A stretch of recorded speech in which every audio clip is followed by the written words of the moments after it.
Hey guys, welcome back to another episode of What Happened, where we dive deep into the stories that shook the world. I'm your host, and today we're talking about something that literally broke the internet for 12 hours. You know, TikTok, right? That little app where your aunt posts dance videos and somehow gets more views than your carefully crafted content.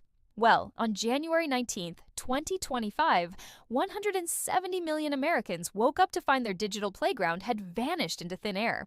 This wasn't just another app update gone wrong. This was the day TikTok died and then miraculously came back to life, all because of a political chess game that nobody saw coming. But here's the thing that'll blow your mind. The ban wasn't even supposed to happen that day.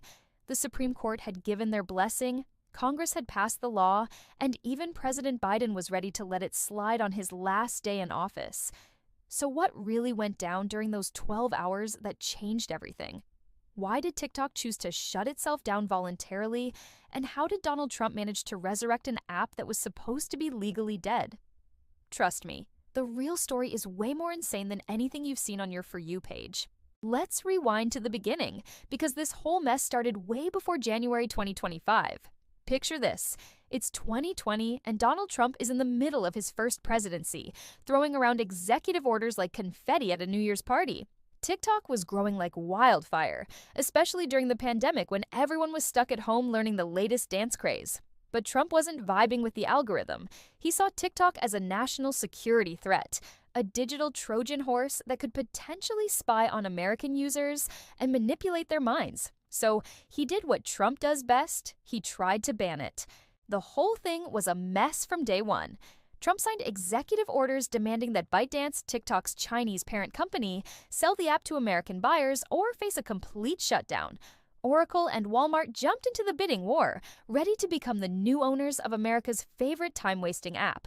But then the court stepped in, blocking Trump's orders faster than you could say, renegade. TikTok stayed alive, but the damage was done. The seed of doubt about Chinese-owned apps had been planted in Washington's paranoid little brain. Fast forward to the Biden administration, and you'd think Democrats would be more chill about social media apps, right? Wrong. If anything, they were even more determined to deal with the TikTok situation, but they wanted to do it the proper way through Congress.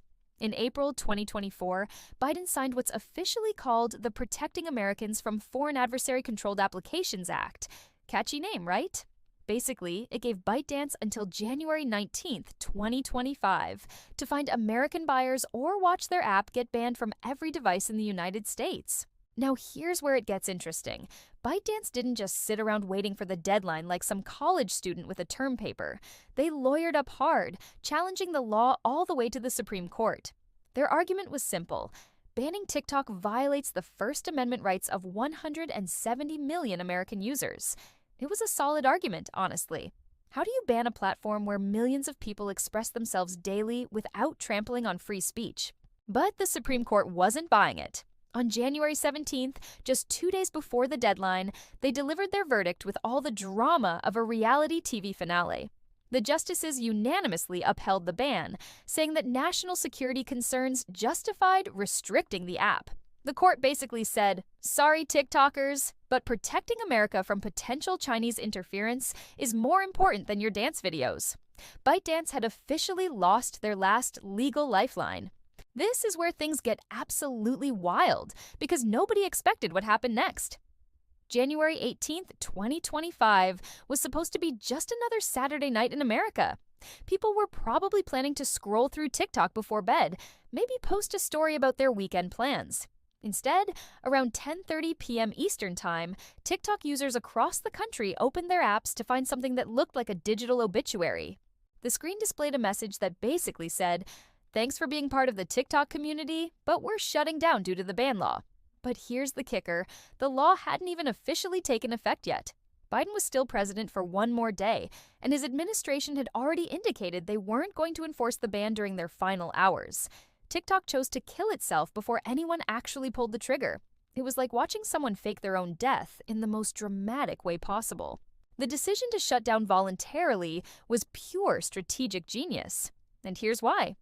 By going dark on their own terms, TikTok created maximum chaos and public outcry.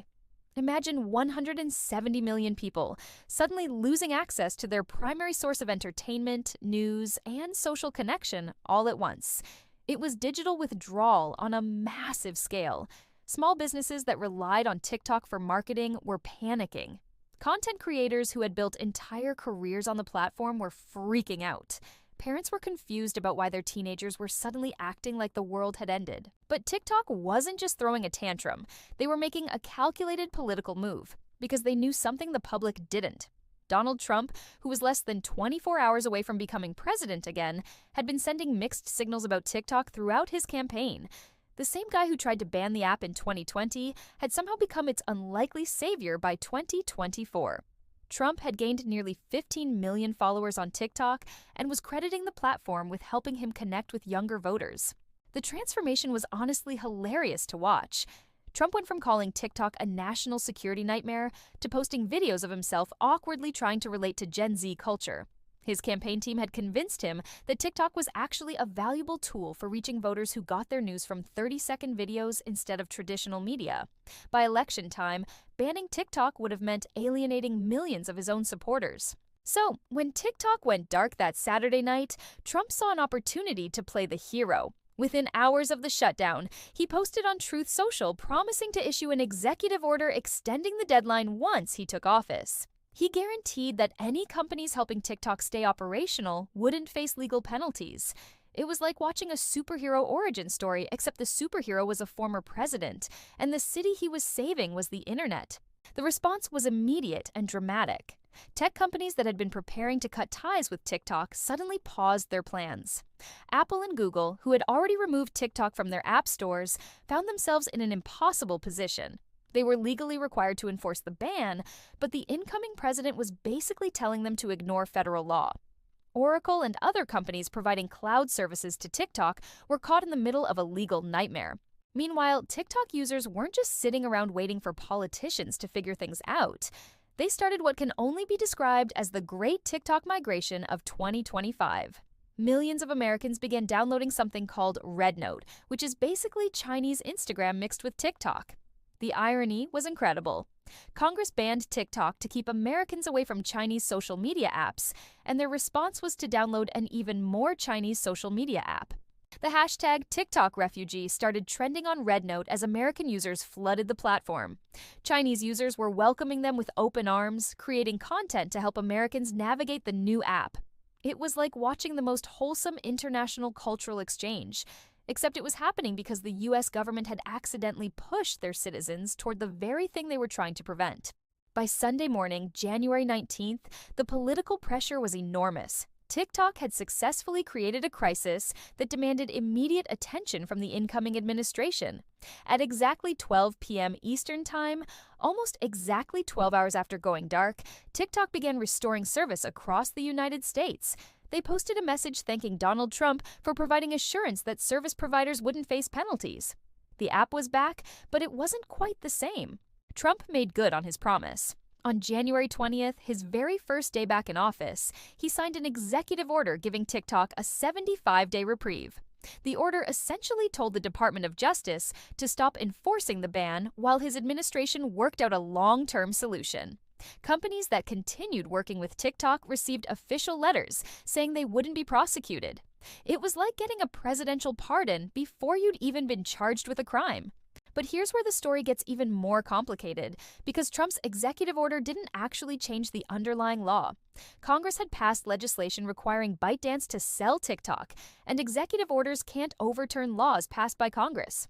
What Trump did was more like hitting the pause button on a movie. The story was still there, just temporarily frozen.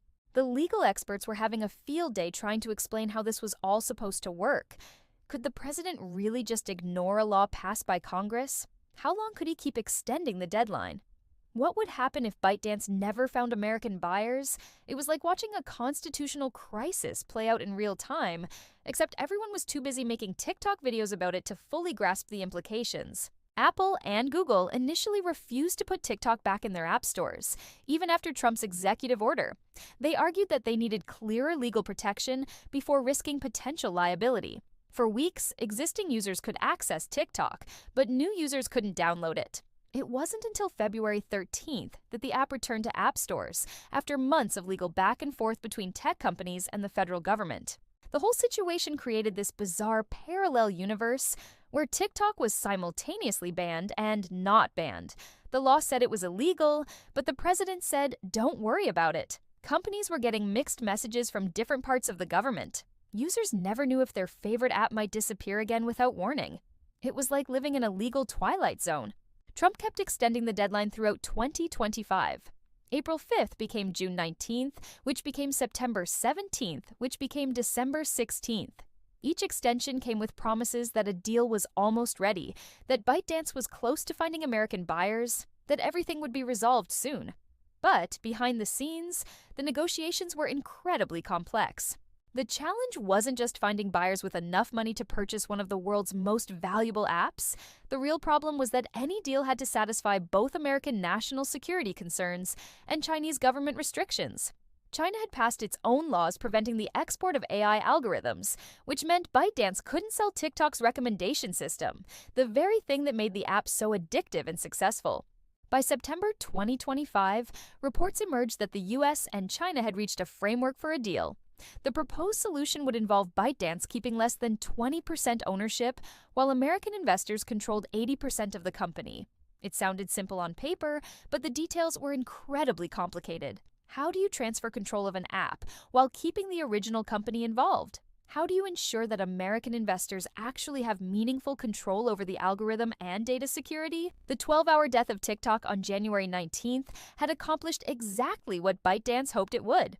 They turned a legal problem into a political crisis, forcing the incoming administration to prioritize saving the app over enforcing the law. They demonstrated the massive disruption that would occur if TikTok actually disappeared, making it politically toxic for any president to actually follow through on the ban. But the victory came with costs. The uncertainty created by the ongoing legal battle has made it harder for TikTok to sign new business deals and attract top talent. Competitors like Instagram Reels and YouTube Shorts have gained ground, while TikTok dealt with existential uncertainty. Content creators have diversified to other platforms, reducing TikTok's exclusive hold on viral culture. More importantly, the whole saga revealed just how dependent American digital culture had become on a single app owned by a Chinese company. The panic that occurred during those 12 hours wasn't just about losing entertainment, it was about losing a primary means of communication, news consumption, and economic opportunity for millions of Americans. Looking back on that crazy weekend in January 2025, it's clear that those 12 hours changed everything about how we think about social media, national security, and digital sovereignty. TikTok proved that an app could hold an entire country hostage simply by threatening to disappear. They showed that in the age of digital platforms, the most powerful political weapon might not be military force or economic sanctions, but the ability to cut off people's access to cat videos and dance challenges. The story also highlighted the weird relationship between American politics and social media. Here was Donald Trump, the guy who originally tried to ban TikTok, becoming the app's unlikely savior because he realized how important it was to his political base. It perfectly captured the chaotic, unpredictable nature of modern American politics, where yesterday's enemy can become today's ally based on nothing more than follower counts and engagement metrics. As of today, TikTok is still operating in the United States under Trump's extended deadline, but the underlying issues haven't been resolved. The app exists in a state of permanent uncertainty, always one policy change away from disappearing again. Users have learned to live with the knowledge that their favorite platform could vanish overnight, leading many to diversify their digital lives across multiple apps. The 12-hour death of TikTok wasn't just a story about one app or one company. It was a preview of the digital Cold War that's reshaping how countries think about technology, information, and influence in the 21st century. It showed us that in an interconnected world, the most powerful nations aren't necessarily those with the biggest militaries, but those who control the platforms where people spend their time and attention. That's what happened to TikTok during those 12 hours that changed everything. What started as a legal deadline became a political crisis, which became a diplomatic negotiation, which became a whole new way of thinking about digital power in the modern world. And honestly, we're still figuring out what it all means. Thanks for sticking with me through this wild story, guys. If you found this deep dive as crazy as I did, make sure to hit that like button and subscribe for more episodes of What Happened. Drop a comment and let me know what you think about the whole TikTok saga. Are you Team Ban or Team Save? And what other digital disasters do you want me to cover next? I'll catch you in the next episode. And remember, in the age of social media, anything can change in just 12 hours.